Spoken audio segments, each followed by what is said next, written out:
میں تو امتی ہوں اے شاہ امم، کر اللہ کی نافرمانی کوئی چھوٹی بڑی نہیں ہوتی، وہ سب بڑی ہے۔ اچھا کبھی کبھی ایسا بھی ہوتا چھوٹا گناہ بڑا گناہ، چھوٹا سانپ بڑے سانپ سے کبھی کبھی زیادہ زہریلا ہوتا ہے۔ اسی لیے اللہ کے ڈر سے تمام گناہ کو چھوڑ دینا چاہیے، اور اللہ کے نزدیک جو ہم نے آیت پڑھی اس میں یہ کہا کہ یا ایھا الناس انا خلقناکم من ذکر و انثی وجعلناکم شعوبا وقبائل لتعارفوا ان اکرمکم عند اللہ۔ اے لوگوں، ہم نے تمہیں ایک مرد ایک عورت سے پیدا کیا، آدم و حوا سے، اور تمہیں خاندان اور قبیلے تمہارے بنا دیے تاکہ ایک دوسرے کی پہچان ہو، تعارف ہو۔ لیکن قبیلے، یہ خاندان، یہ برادریاں، یہ تمہاری اللہ کے نزدیک عزت کا سامان نہیں۔ کوئی بولے گا قریش خاندان کا ہوں، اور تو بس سید ہوں، سید، اب وہ سید بولے تو ٹھپا لگا دیا اور جنت کا حقدار بن گیا۔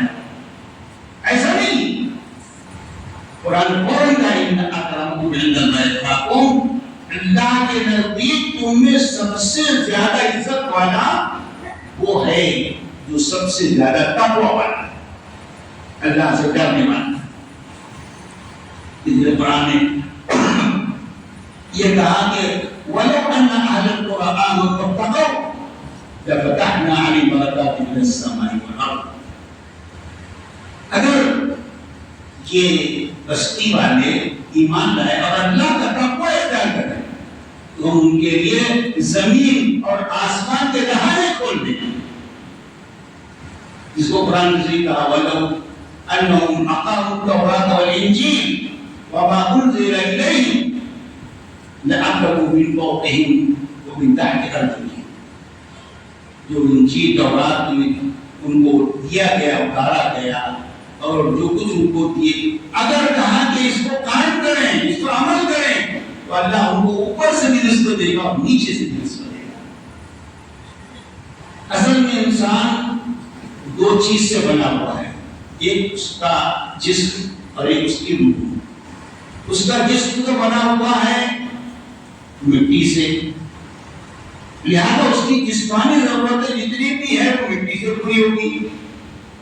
ارے انسان کی ضرورت میں کیا ہے؟ روٹی، کپڑا، مکان۔ روٹی وہ زمین سے اگتی سب چیزیں، ترکاریاں، اناج، فروٹ، ساری چیزیں۔ کپڑا، کپڑا وغیرہ جو بنتا ہے جو ہے زمین سے اگتی، اور اس کے جو مکان ہے، جتنا مکان کا مٹیریل ہے، چاہے وہ ریتی ہو، مٹی ہو، سیمنٹ ہو، کنکریٹ ہو، حتیٰ کہ لوہا ہو، اینٹ ہو، یہ ساری چیزیں زمین سے نکلتی۔ تو انسان کی جسمانی ضرورتیں نیچے سے پوری ہوتی ہے، لیکن انسان کے اندر جو اصل وہ روح ہے، اور روح عالم امر سے آئی، اوپر سے آئی، اس کی غذا وہ اوپر سے ہوئی، انوار ہے اور جو برکات ہے اور جو رحمات رحمتیں ہیں، جو روح کی غذا ہے۔ تو انسان کی جسم کی غذا نیچے سے پوری ہوتی اور انسان کی روح کی ضرورتیں پوری ہوتی۔ اس نے کہا اکلوا من فوقہم ومن تحت ارجلہم۔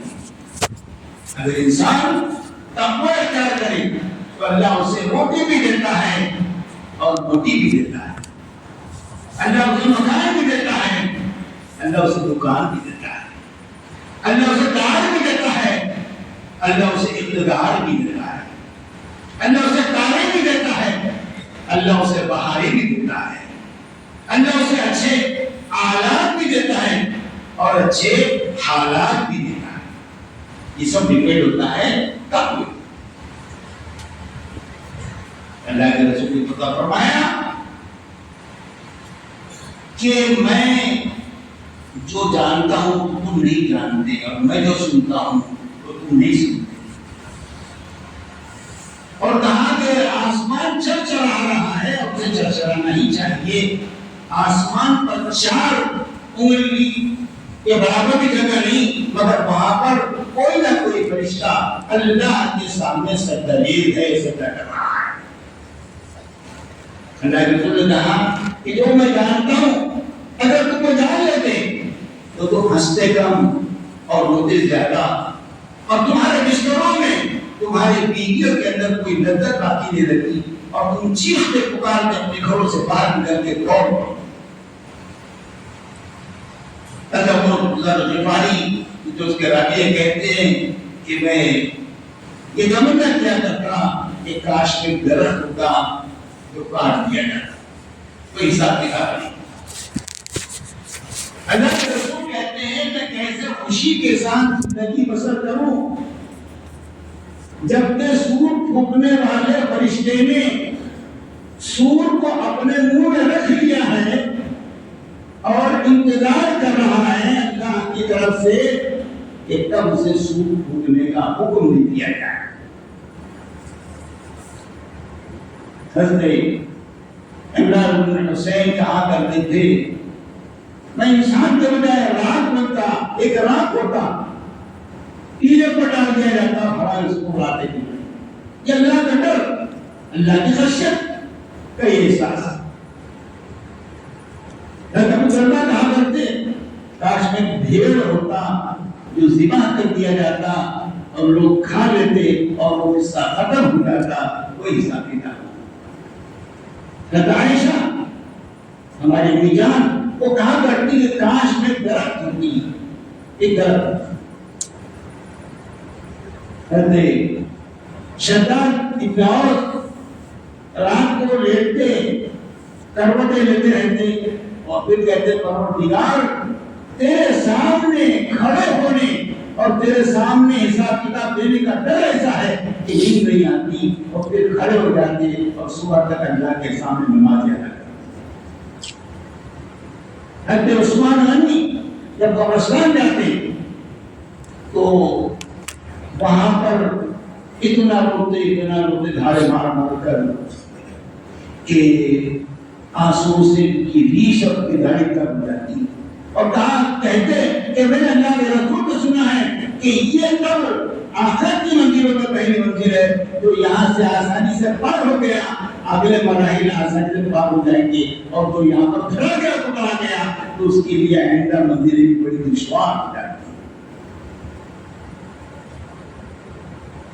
اسی لیے تقویٰ ایسی چیز ہے جو انسان کو دنیا میں بھی کارگر اور مفید ہوتی ہے۔ تقویٰ وہ ہے جو اس کو قبر میں بھی اس کو راحت پہنچاتا ہے، حشر میں بھی اس کے لیے فائدہ مند ہے، اور جنت میں بھی اس کے لیے کام آئے۔ قرآن نے کہا وَمَن يَتَّقِ اللَّهَ يَجْعَل لَّهُ مَخْرَجًا وَيَرْزُقْهُ مِنْ حَيْثُ لَا يَحْتَسِبُ۔ یہ کتنی بڑی بات کہی، کہا کہ جو اللہ کا تقویٰ اختیار کرتا ہے اللہ اس کو دو چیزیں عطا کرتا ہے۔ کیا کرتے ہیں؟ ایک تو مصیبتوں سے نکلنے کا راستہ پیدا کر دیتے ہیں، اور دوسرے ایسی جگہ سے رزق دیتے ہیں جہاں سے وہ ہم کو گمان بھی نہ ہو۔ یہ دو نعمتیں اللہ کی طرف سے کیا پر ہیں؟ تقویٰ۔ حضرت موسیٰ علیہ السلام کا قرآن نے کہا وقال موسیٰ لقوم استعینوا باللہ واصبروا ان الارض للہ یورثها من یشاء من عباده والعاقبۃ للمتقین۔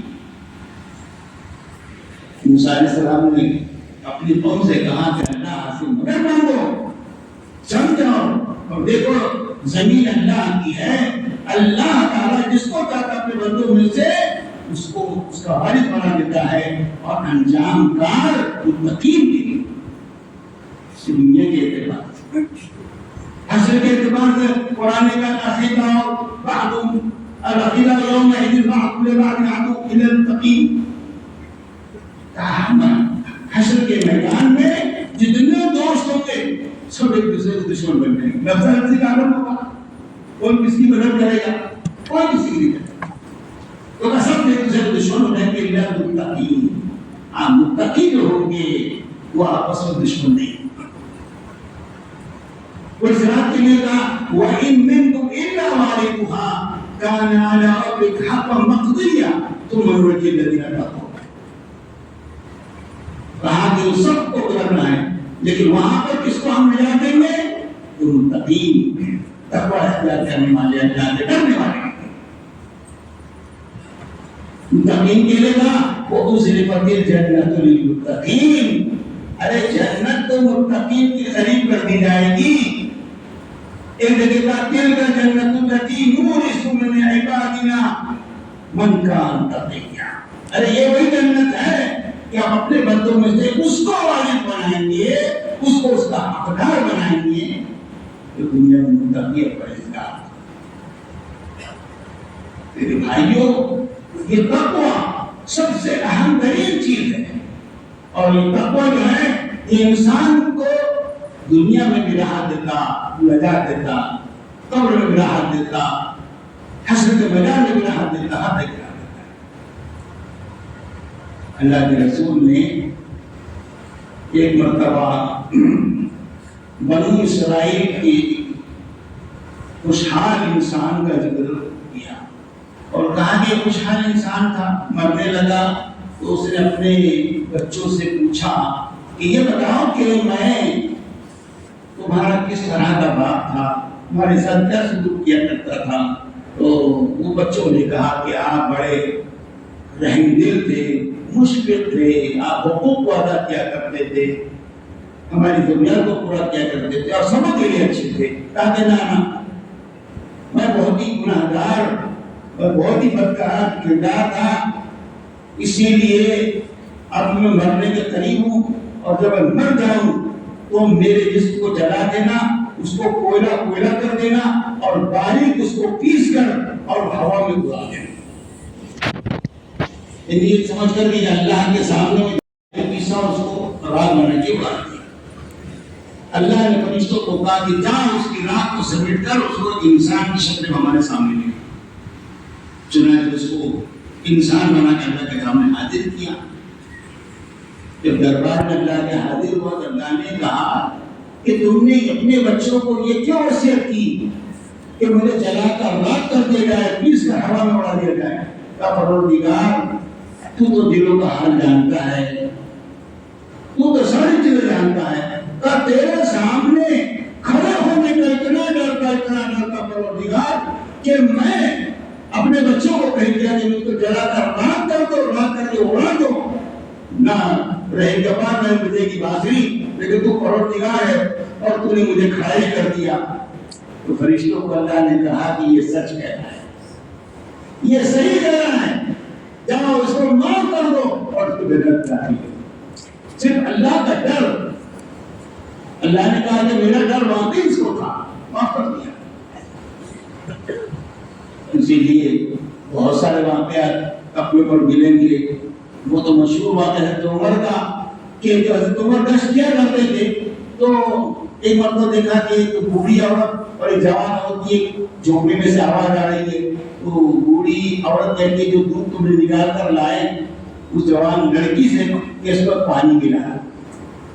تو اس جوان لڑکی نے کہا کہ نہیں، حضرت عمر نے فرمان جاری کر دیا ہے کہ دودھ میں کوئی پانی نہ ملائے۔ تو کہتا ہے عمر یہاں آ کر تھوڑی دے کریں اس کو، عمر تھوڑی یہاں پر موجود ہے، وہ پانی ملا دے، اپن اس کے ڈبل پیسے کما لیں گے۔ تو اس نے کہا امی جان اگر عمر نہیں دیکھ رہے ہیں تو کیا اللہ بھی نہیں دیکھ رہا ہے؟ عمر نہیں دیکھ رہے تو اللہ بھی نہیں دیکھ رہا ہے، کہ اللہ تو دیکھ رہا ہے، تب میں پانی نہیں ملا۔ تو عمر سن کے چلے گئے صبح تحریر کی، اور اس لڑکی سے جو لڑکی کا ڈر تقوی اپنے لڑکے عبداللہ بن عمر سے اس کا نکاح کرا۔ اس دنیا پر صرف ایک اس میں تقوی تھا اور اس میں اللہ کا ڈر اور خشیت تھی، اور اسی کے پھر نسل سے عمر بن عبدالعزیز پیدا ہوئے جو پانچ خلیفہ کہلائے۔ تو عمر ہی کا قصہ ملتا ہے کہ ایک مرتبہ جنگل سے گزر رہے تھے اور بہت بھوک لگی ہوئی تھی، تو دیکھا کہ کچھ بکریاں ہیں اور اس کا ایک بچہ سا 12-15 سال کا ایک لڑکا جوان بچہ وہ بکری کو چرا رہا ہے۔ تو اس کے پاس گئے اور اس نے کہا کہ دیکھو میں مسافر ہوں، اور عرب کا دستور یہ ہے کہ اگر کوئی مسافر بھوکا ہوتا ہے تو اس کو وہ کھانا بھی کھلاتے ہیں، تو کچھ دودھ ہی پلا دیتے ہیں۔ تو عربوں کی روایت کے مطابق اور ان کی عادت کے مطابق تو بکری کا دودھ مجھے پلانا. انہوں نے کہا میں ضرور دودھ پلاتا لیکن یہ بکریاں میری نہیں، اس کا کوئی مالک ہے اور اس نے مجھے چلانے کے لیے دیا. یہ بکریاں میرے پاس امانت ہے، جیسی بکریاں میرے پاس امانت ہے اس کا دودھ بھی میرے پاس امانت ہے اور میں امانت پر خیانت نہیں کرنا چاہتا. وہ دوبارہ امتحان لینا چاہتا. ایک کام کرو صاحبزادے، ایک بکری میرے ہاتھ فروخت کرو، ایک بکری میرے ہاتھ دے دو، میں اس کو دام دے دیتا ہوں، دونوں کا کام بن جائے گا. میں اس کا دودھ پیتا رہوں گا سفر میں اور تم کو دام مل جائیں گے. یہی بات ہے کہ مالک اگر پوچھے کہ وہ بکری کیا ہوتی تو تم نے کہہ دینا کہ بھیڑیے نے وہ بکری کھا لیا. بھیڑیا آیا تھا بکری لے کے بھاگ گیا اور وہ بھیڑیا آتے ہیں وہ تو مان جائے گا. تو جیسی بچے نے بات سنی تو کہا یہاں کا بین اللہ، یہاں کا بین اللہ. کہا کہ اے قرآن نبی اگر میں اپنے مالک کو یہ کہہ دوں تو اللہ کہاں ہے؟ اللہ تو دیکھ رہا ہے. میں مالک کو تو سمجھا دوں گا، مالک کے مالک کو کیا سمجھا. پھر تو مرد رونگٹے کھڑے ہو گئے. ہاں بچے تو جیسے اگر لوگ دنیا پر زندہ ہیں تو کوئی ظالم اپنے ظلم کو انجام نہیں سکتا. اس طرح کے واقعات سینکڑوں ہیں جو ہمارے لیے کافی ہے کہ کس طرح ہم تقوی کو اختیار کریں. مولانا تھانوی کے واقعہ میں ملتا ہے کہ ایک مرتبہ وہ سہارنپور سے کانپور جا رہے تھے، سامان زیادہ تھا تو لگیج جو ہے کرنے کے لیے انہوں نے گئے کہ بھی اس کا وزن کر لیں، جو زائد ہے اس کے پیسے دے دیں. تو جو گارڈ تھا اس کا ریلوے کا غیر مسلم کا دوڑ کے آیا، حضرت کہا میں آپ کو جانتا ہوں، اور کہنے لگے کہ یہ سامان وزن مت کروائیے، آپ نے ساتھ بیٹھ جائیے. تو کہا کہاں تک جائیں گے؟ غازی آباد تک. اور اس کے بعد کا دوسرا گارڈ آئے گا اس کو کہہ دوں گا، وہ کانپور سے آگے جائے گا، آپ کو کانپور کو کرنا ہے، کانپور آپ کا سفر ختم ہو جائے گا. تو مولانا تھانوی نے کہا کہ نہیں، کانپور کا میرا سفر ختم نہیں ہوگا، کانپور میرا سفر آخرت میں جا کے ختم ہوگا. وہاں پر کون سا ڈالا ہے تم آؤ گے کہ وہ آئے گا، کون سا ڈال کے پر میں بچانے کے تو پکا پکا نہیں گیا. حضرت نے گئے، سامان لگیج کرایا، پیسے ادا کیے اور جا کے بیٹھ. اس طرح کے واقعات بہت سارے ملتے ہیں جس کا یہاں وقت نہیں ہے. اور ان کے پاس ایک میزان عدل تھا، وہ دو بیویاں تھی تو ہم توڑ کے کیا کرتے تھے، اور ٹھنڈی سردی اس کو بھی برابر اس کو کرا. اگر گندا ہوتا تو دونوں کہیں گندا نہیں ہوتے، آدھا کاٹتے، ایک ٹھیکا ہو ایک میٹھا ہو. تو بہرحال وقت ختم ہو رہا ہے. میرا یہ ہے کہ تقویٰ کیسے اختیار کیا جائے گا، ڈر کیسے پیدا ہو. آج تو یہ کہ بہت ساری چیزیں اس میں بہتر یہ ہے کہ رات میں سوتے وقت آدمی یہ سمجھے کہ جیسے اندھیرا ہو گیا، سو رہا ہے تو جیسے فرشتے آئے ہیں، قبر میں اتار رہے ہیں، حساب کتاب ہو رہا ہے، سوالات کر رہے ہیں. جب اس طرح سے وہ رات میں تصور کرے، اور خاص طور سے یہ کہ جب کبھی صبح اٹھے آدمی تو وہ اس طرح کا عمل کرے کہ وہ اٹھتے ہی ایک معاہدہ کرے، نفس سے معاہدہ کیا کرے کہ میں دن بھر نمازیں پڑھوں گا، اللہ کی اطاعت فرمانبرداری کروں گا، اللہ کے حکموں کی عمل کروں گا.